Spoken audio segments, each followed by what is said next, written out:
Olá, vamos então corrigir juntos alguns casos sobre derrames cavitários para a gente sedimentar ainda mais esse conhecimento. Sei que vocês já fizeram o mapa mental, já estudaram um pouquinho sobre, e agora a gente vai pôr na prática tudo isso, tá bom? Precisa ficar claro, né? Apesar de ter alguns exercícios apenas com a infusão cavitária para vocês analisarem, precisa ficar claro que a gente nunca vai pedir só esse exame para o animal. A gente vai pedir os outros exames básicos de check-up, hemograma bioquímicos, e os derrames cavitários vão ser parte dessa avaliação quando o animal tiver uma efusão cavitária, independente de qual cavidade está essa efusão, tá bom? Aqui, alguns exercícios estão apenas com derrame, sem nem ter o histórico, mas é mais a critério de exercício mesmo de teste. É por isso que agora em Laboratório Clínico 2 a gente junta, né, tudo que a gente já viu e estudou em Laboratório Clínico 1, para a gente ir sedimentando tudo isso e fazendo os links necessários, tá? Então, o primeiro exercício que vocês tinham, que inclusive vocês postaram a resposta lá no Moodle, era um caso. Não sei se a resolução tá ruim para vocês também. Aqui para mim, quando eu compartilho a tela, às vezes a resolução cai. Mas era um caso que só tinha isso aqui, só tinha a análise da efusão. E aí vocês não tinham nem histórico do animal, era um cão, tá? Mas vocês não tinham histórico nenhum outro exame complementar. E isso na prática não acontece, tá? Mas a gente colocou assim para que vocês possam treinar. Então, o que eu queria que vocês fizessem na hora de fazer, né, a interpretação? É um pouquinho diferente do que a gente já viu até aqui. Deixa eu só pegar uma caneta.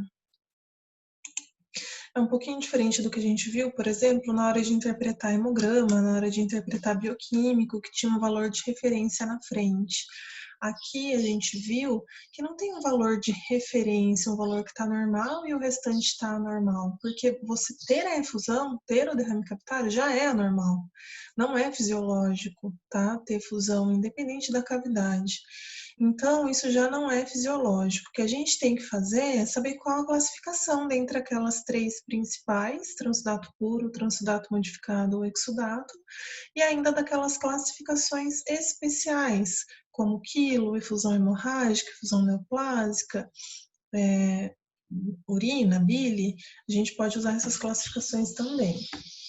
Então, o que a gente precisa fazer? A gente precisa ter em mãos aquela tabelinha com os intervalos dentro de cada classificação de transudato puro, modificado e exudato, e aí raciocinar em cima daquilo, tá bom? Principalmente em cima daquilo, para a gente conseguir classificar.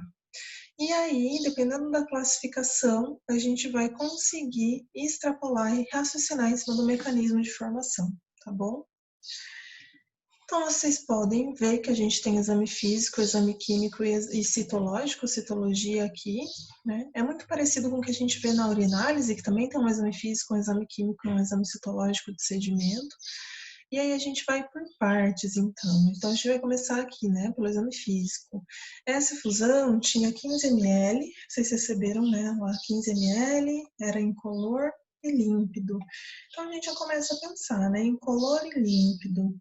Tá mais para transudato puro ou para o outro extremo, que é o exudato? Tá mais para o puro, né, incolor e límpido. Densidade 1,14, uma densidade baixa, menor que 1,17, também está mais para transudato puro. Vocês não precisam saber isso de cabeça, vocês vão consultar a tabelinha de valores, tá? E coagulação negativa, lembra que a gente falou que às vezes pode coagular, principalmente quando é exudato, não sempre, mas às vezes quando eu tenho um exudato, coagula.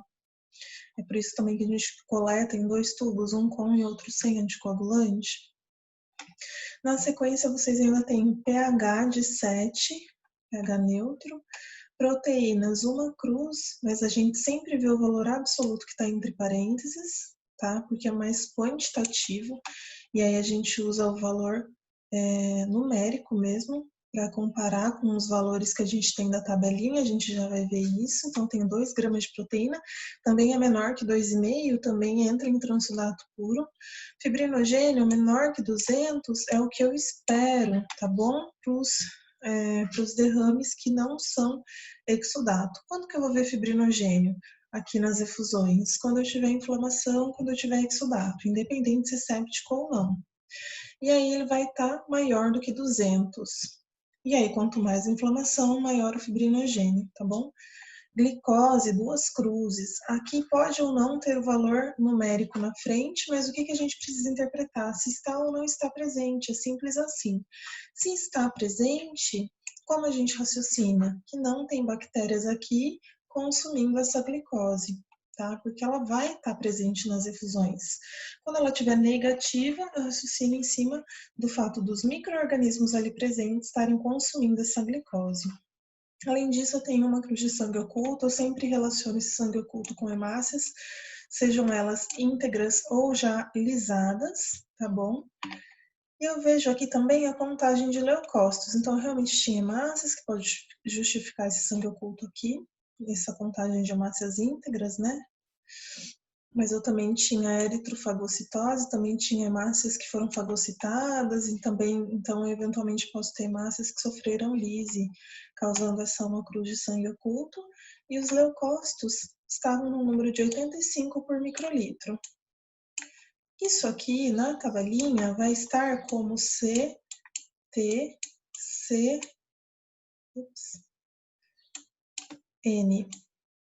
Às vezes não vem escrito leucócito, né, naquela nossa tabelinha de classificação dos derrames. Às vezes vem escrito apenas CTCN, que significa contagem total de células nucleadas. Mas, gente, a hemácia não tem núcleo, então eu tô falando, quando eu falo de células nucleadas, dos leucócitos, tá? Principalmente. As células mesoteliais também entrariam nessa conta, porque elas têm núcleo, inclusive elas estão aqui, ó, nessa porcentagem, né, do total. Então, aqui eu tenho a contagem total e depois eu tenho a contagem diferencial dos leucócitos e as mesoteliais entram nessa contagem de porcentagem. Então, elas estão aqui dentro dessa conta. Mas quando eu olho na tabelinha e vejo um valor lá de CTCN, é de leucócitos que eu tô falando, tá bom? E o que a gente precisa prestar atenção aqui no diferencial da citologia? Qual é a classe de células predominante? Aqui eu tenho predomínio de mononucleares, porque 51% está maior do que as outras linhagens. Então, eu tenho predomínio de mononucleares, apesar de também ter neutrófilos, apesar de também ter macrófagos, apesar de também ter células mesoteliais, tá bom? Além disso, eu tenho eritrofagocitose, como a gente já tinha comentado, ou seja, a fagocitose de eritrócitos, de hemácias, que estavam ali presentes e foram sendo fagocitadas, e também tenho hemácias íntegras, e é verdade, tanto que estava aqui na contagem, tá bom? Então, o que eu quero que vocês façam? Vocês coloquem item por item dentro da tabelinha de referência para a gente conseguir raciocinar em cima da causa, tá bom? Então vamos lá. Proteína, a gente tinha 2 gramas por decilitro. Sempre prestem atenção também aqui no gramas por decilitro para a gente conferir, tá? Essa unidade, para a gente ver se está na mesma unidade. Gramas por decilitro. Então, beleza, estava 2 gramas por decilitro, se encaixa aqui, ó, menor do que 2,5. Então, vocês vêm e façam a marquinha de vocês aqui, tá bom? Depois, a contagem total de células nucleadas. A gente tinha, opa, fui para frente, 85 células nucleadas, né? 85 encaixa aqui, menos do que 1.500 células nucleadas por microlitro, tá? Mesma unidade, beleza. Depois disso, a gente vai ver a densidade. Tinha aqui, ó, 1,14 de densidade. Eu venho, encaixa aqui menor do que 1,17. As bactérias estavam ausentes, mas isso acontece tanto no transudato puro quanto no transudato modificado.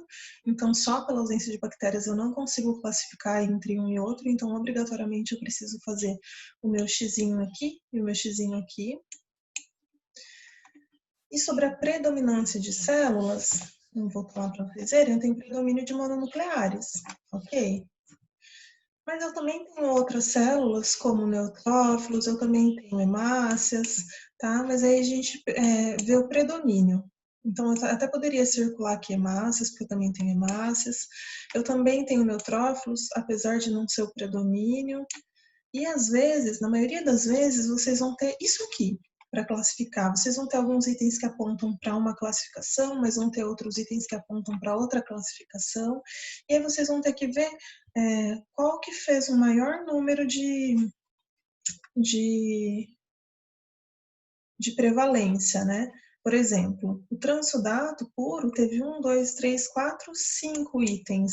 Então, teve prevalência de itens que classificaram isso como transudato puro. Mas se eu fosse pensar, também teria aqui pelo menos 1, 2 itens que puxaria para transudato modificado, e teria mais ou menos aqui um item que até poderia me apontar para um exudato. Então, eu sempre vejo para o predomínio, tá? Qual foi dessas 3 classificações básicas que a gente tem, aquela que fez uma numeração maior de itens aí, de acordo com o exame que vocês tinham em mãos, tá?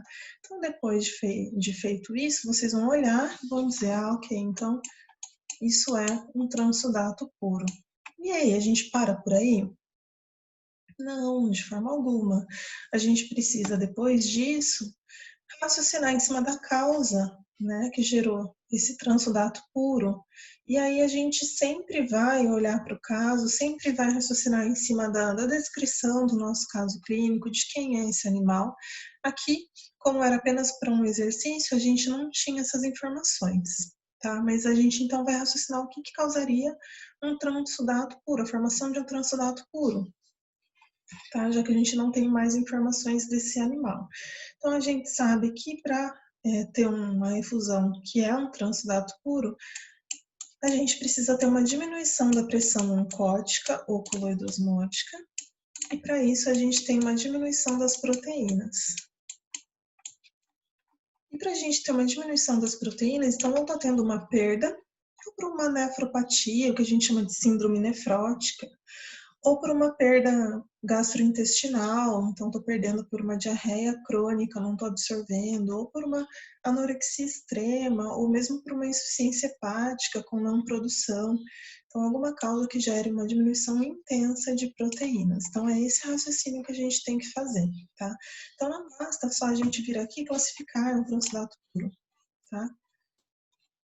Não é suficiente. A gente, inclusive, só classifica para a gente poder raciocinar na causa, tá bom? E conseguir entender o que está acontecendo no corpinho desse animal, ok?